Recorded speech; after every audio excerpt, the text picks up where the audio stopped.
Abu Bakr radiyallahu anhu always kept close to the Prophet sallallahu alaihi wasallam to help in matters of strengthening the new center of Islam and the influence of Muslim Brotherhood. Covenants with the Jews. During this period, the Prophet sallallahu alaihi wasallam, Abu Bakr radiyallahu anhu, and other Muslims did their best to foster relations with the Jews. Jews were settling in the suburbs of Al-Medina. The Prophet sallallahu alaihi wasallam held with them a pact of mutual support. However, the Jews did not respect their covenants on several occasions. We really need to slow down Muhammad's progress. What are you going to do if Quraysh comes in here looking for trouble, huh? What are you going to do? You want to stick with Muhammad or what? I mean, we did make a promise to help them. We should honor our agreement, right? Huh?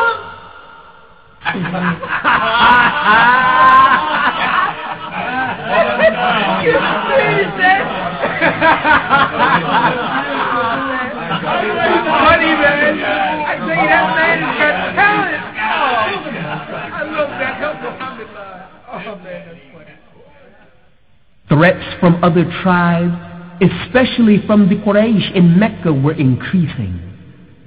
Day after day, the Muslims felt the need to strengthen their forces in order to stand fast against the forces of evil. Challenges to the message of Islam. The Muslims settled in Al-Medina under the protection of the Ansar. But the Quraysh forced and threatened the polytheists of Al-Medina to provide help to them against the Muslims. Upon this, Allah allowed the Muslims to fight the Quraysh in self-defense.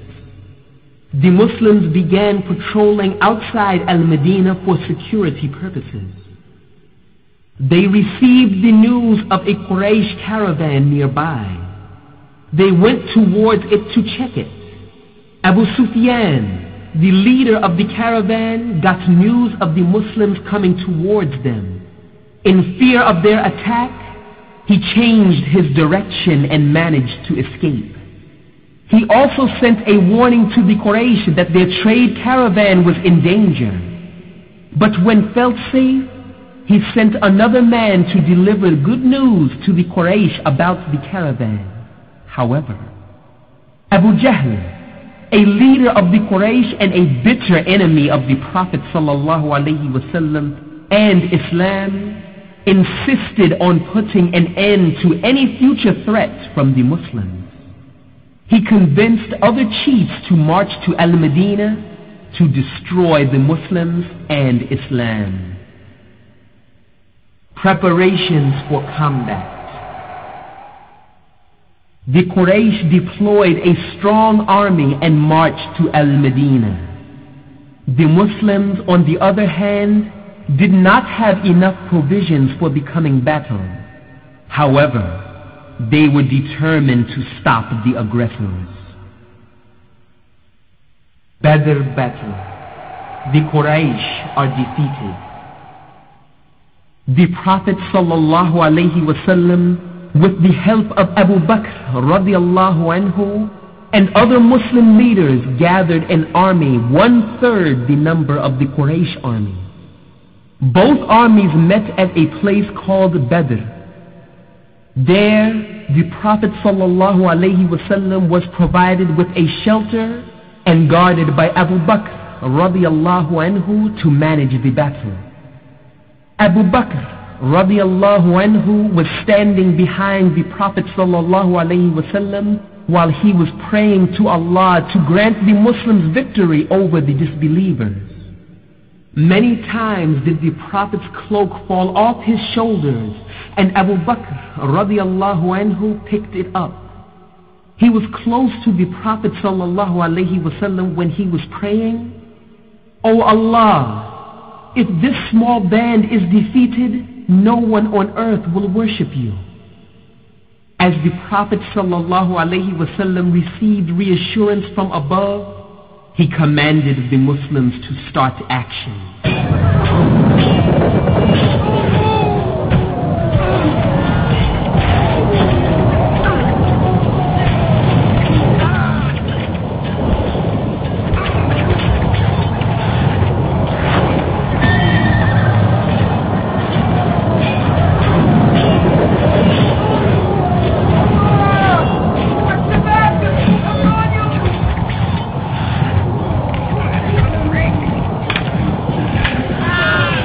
Throughout the battle, Abu Bakr radiallahu anhu remained by the side of the Prophet sallallahu alaihi wasallam.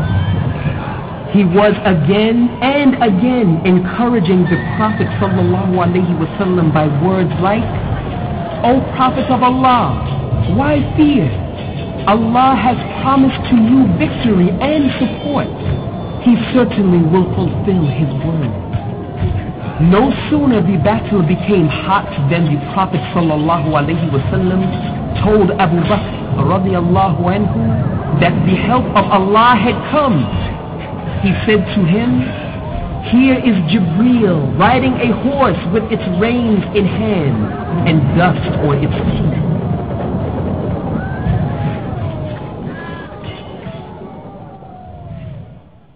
The volunteers of Islam won the much needed and much deserved victory. They took 70 soldiers of the Quraysh army as captives. Some of these captives were eminent and even closely related to the Prophet sallallahu alaihi wasallam. These were the same people who had oppressed the Muslims as much as they could and made their life in Mecca impossible. They expected that the Prophet sallallahu alaihi wasallam would take revenge on them. Oh, this is bad. This is really bad. What should we do? We can make another contract with them. Yeah, we can make another contract. Would you shut up? You're a prisoner. What do you have to offer? Besides, breaking our word is what got us into trouble in the first place. Oh, it's over. It's over. Oh, this is not right. This is not right at all. Why y'all do us like this? Hey, let's talk to Abu Bakr. He might help us. Therefore, they wanted to talk to Abu Bakr radiallahu anhu. Abu Bakr radiallahu anhu promised to help them. The Prophet sallallahu alaihi wasallam accepted the counsel of Abu Bakr and agreed to take ransom from some of the captives and release those who could not pay. The new challenges. The victory of Badr opened a new page in the history of Islam and the Muslims. The Prophet sallallahu alaihi wasallam began planning future actions. The Jews and the surrounding tribes were not happy with this victory. Grudge and anger made them join hands against the Muslims. In the face of such dangers, the Prophet sallallahu alaihi wasallam was always consulting Abu Bakr radiallahu anhu and other companions from both migrants and supporters to create a sense of unity among all Muslims. The Jews did not hesitate to announce their jealousy and plans to defeat the cause of the Muslims. They began harassing Muslims through plots to weaken them. One Jewish clan named Banu Qaynuqa went very far in harming the Muslims. The Prophet sallallahu alaihi wasallam had no choice but to make them leave their land to keep their plots away from the Muslims. Uhud battle.